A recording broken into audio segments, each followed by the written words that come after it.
All right, so let's go ahead and go into the next topic, guys. So, we are going to talk about Title Update 4 because, as you guys know, Title Update 4, or well, if you missed it, Title Update 4 got announced to be released on December 16th. So, why not take a look at all the new information that just got dropped for it? So, let's take a look real quick. So, I'm go ahead and zoom in so you guys can actually read this along too. Make life a lot easier for you too, right? There you go. Cool. So, there we go. It's time for a recap of the additional information about Title Update 4 releasing December 16th that was unveiled recently at the Monster Hunter Festa 2025 Paris event. So first off, looks like it's going to be well, obviously we already know Gog Mazios is an Elder... Oh, sorry. Veterans know that Gog Mazios is an Elder Dragon, but it's going to be a HR 100 plus requirement. You also need... There's going to be fire weapon mechanics as well as dragon element weakness. The oil covering Gog Mazios' body can be softened with fire attacks, making it easier to land hits, exposing its weakness to dragon element. So, looks like this is gonna be a point, or this is gonna be a a hunt where you're kind of encouraged to also bring a two weapons specifically. Maybe one fire, one dragon, or who knows? Maybe if we can paralyze this thing, people will probably bring paralysis weapons as their secondary. Some other people will bring like dragon. Some other people will bring like fire. Who knows? But having, the two weapon switch thing here makes a lot of sense too. It's going to, make life a lot easier. And you can just swap to, you can start off fire. And then once the weakness gets revealed, you swap over to dragon. Or maybe you just leave it to other people. And then you go run over to like another body part. You start weakening that so that, you can keep rotating and stuff. I think it'd be kind of interesting to see how, they'll go ahead and, how the final hunt will actually end up being. But I mean, I can kind of see that in my head. It's like, rinse, repeat. You hit this, soften it, hit it with dragon. And while they're hitting with dragon, you go to another limb, you hit that with fire, weaken it. And as this one goes back to being hard again, you swap and you just keep rotating. It'd be kind of cool, right? Let me see here. So obviously you need to get to HR 100 through permanent event quests and other quests. You can raise HR while gathering materials for Archean weapons and armor spheres. Let's bring around fire weapons and dragon elements. The aura covering Gogma's body can be softened with fire attacks, making it easier to land hits and exposing its weakness to the dragon element. Very, very, very cool. And they give you some examples that's, fire weapons would look like. Obviously you have Archean weapons, but you also have like, New Udra, Rathlos. So then for dragon, you have options like Gore Magala as well as Arkveld. So cool. Part 2. As well as the new monster Gog Mazios, we're also adding new weapon-related endgame features. Materials obtained from Gog Mazios can be used with Archean weapons of Rarity 8 to create new strong Archean weapons that have one set bonus skill and one group skill. Chosen at random, they will retain their existing reinforcement bonuses. In addition, reinforcement bonuses for them are even stronger than those for the standard Archean weapons. So prepare to make further use of reinforcement materials such as Orichalcite. From today, the following two event quests, which yield Archean, is this supposed to be Archean or is it Archean? Anyone know? Archean materials and ancient weapon fragment rewards will be permanently available. King of Faraway Sky and Masterless Claws. Yield materials and ancient weapon fragment shards. Okay, so you do between the two for either materials or you can also just go on investigations, right? All right, and then info 3, to help you face the high attack power of Gog Mazios, we're also adding a new way to upgrade your armor even further. Through a process called transcending, you can make your armor even stronger than before.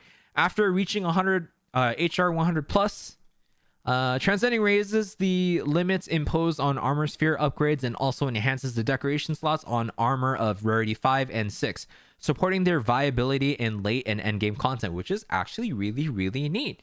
Especially if you are someone that doesn't like to use layered armor and you do like to have the look of the armor that you are wearing.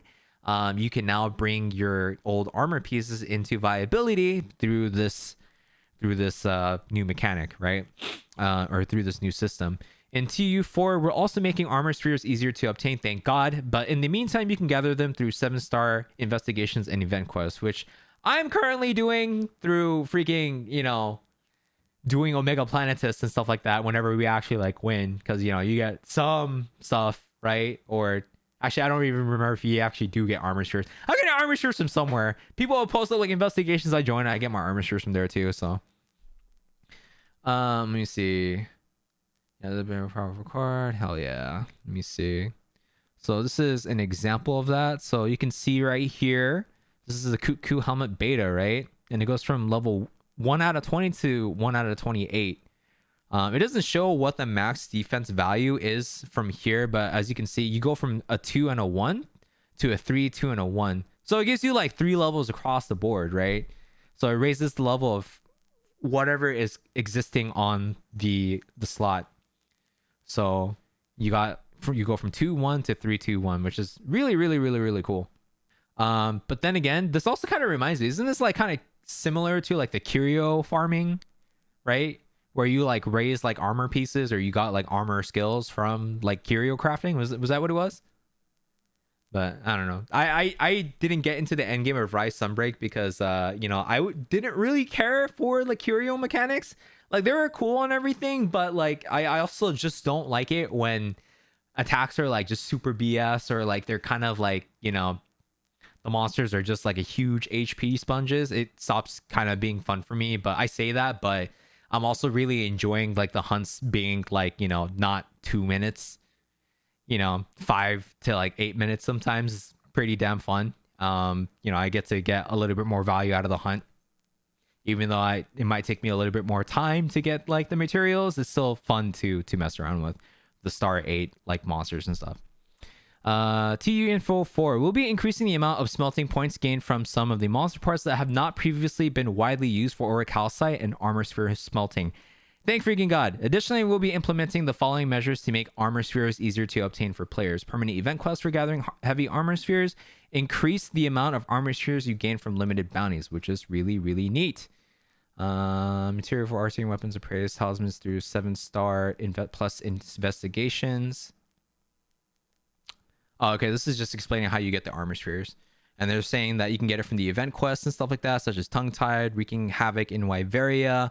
And then we plan to implement the following changes to make armor spheres easier to obtain. So the smelting adjustments and the limited bounty. So that's gonna be really, really nice. Because like it does kind of add to the abrasion, or like it does kind of create a wall for whenever you like any of the newer monsters come out and they get like power spikes. Having to like create new armors to stay like meta or relevant within the hunt, or at least decently powerful in the hunt, it kind of is a little bit of a bummer when you have to like just stop, go and farm for like armor spheres for like hours just so that you can kind of get back into what you were trying to do. So I think that's going to be really, really cool. You don't think? No, it has not updated yet. This is not going to update until the 16th when title update 4 releases, man. Let me see. Title update 4 info 5. Rathlos will appear in certain locales and you can save it as a investigation. You can also create a quest for multiple targets, including 9-star Rathlos with other monsters. We'll also be implementing balance changes or buffs for some weapon types in title update 4. More details on these adjustments coming soon, which is really, really cool. Now, on how strong the new transcend system to upgrade armor pieces in TU4 is going to be. Visually see and understand how strong some armor pieces will get with new transcendent system. Other stats, when you mix it up with new RTN upgrades, it means we can get skills from stats like Fulgur without needing to equip more than one piece. While also having the group skills from the Arch Tempered monsters wearing only 2 pieces. Okay. Then we have this. Yeah, so he shows right here too that you would get with a Great Fulgur Helm beta. You basically get 1 level added to the level 2 slot right here. So, and then same thing with the Great Fulgur Van Braces here. Oh, I can just do this. Make life easier. So you would do 2-2, you would get 3-3, right? 3-3-1. Same thing here, 2-2, 3-3-1, and then 2-1, 3-2-1. So it makes sense. I guess the only thing that I'm still not quite understanding is like what they mean by like group skills. Let me see. Group skills are a new type of skills introduced in this new entry. Group skills work similarly as set bonuses, but instead of equipping army pieces with the same set to activate, you have to equip army pieces that possess the same group skill, even if they belong to a different armors. Oh, I see. So set bonus is the actual same, whereas like this is just okay. I understand now. Okay, that's kind of cool. I just wonder how long it's gonna take for people to actually get the army pieces that they want. I mean, I probably won't be like crazy interested in pursuing like super crazy meta like roles and stuff like that. Maybe with like weapons, I'll probably stick to, or I'll probably try and get something good. Kind of like when we were doing like, you know, Cove Taroth and we were trying to get like the Yar fire longsword and stuff like that. So I mean, I'll probably at the very least like farm weapons. I don't know how I feel about like trying to farm like the armors, because like I'm very lazy, especially if I have to like roll for certain things. But you know, we'll see what happens. At the very least, it gives us a lot more to do with what the current end game is. It definitely expands upon it. So I mean, it'll give us something to do at least until like mastering comes out, and then we get to do it all over again once mastering comes out, because all the higher rank armor pieces are gonna become obsolete, right? So, or for the most part obsolete until a certain point. But in case you're interested in that infographic, I'm gonna go and post it in the chat, guys. It's from Shinkai. Shinkai, if you guys don't already follow him, you should. Shinkai is a really, really cool content creator. He does like a lot of crazy like video edits and stuff, but he's also like cracked when it comes to like doing infographics, and he's also really, really on top of like all the Monster Hunter news. So please check him out if you guys haven't already. But I mean, I think that's pretty much it. Transcendent armor pieces look like they'll be kind of cool. At the very least, we get to upgrade our current armor to, you know, raise the defense values, which is great. Looks like by about 8ish levels or so. Getting more armor slots for more build capabilities, more building fun. You know, set builders will be very, very happy with that. Other people will probably bitch and complain, oh no, more power getting thrown to the monster hunter or to the hunter and stuff. But hey, you know, it's just the natural progression of when you're playing the game, because like they're gonna throw something harder at you. So a lot of the older monsters are probably gonna be a little bit more trivial in terms of like power scaling. But that's when master rank comes in. It's totally fine. It is what it is. This is how every single monster hunter is. Quit bitching and complaining about it. Move on with your life. And then RT weapons.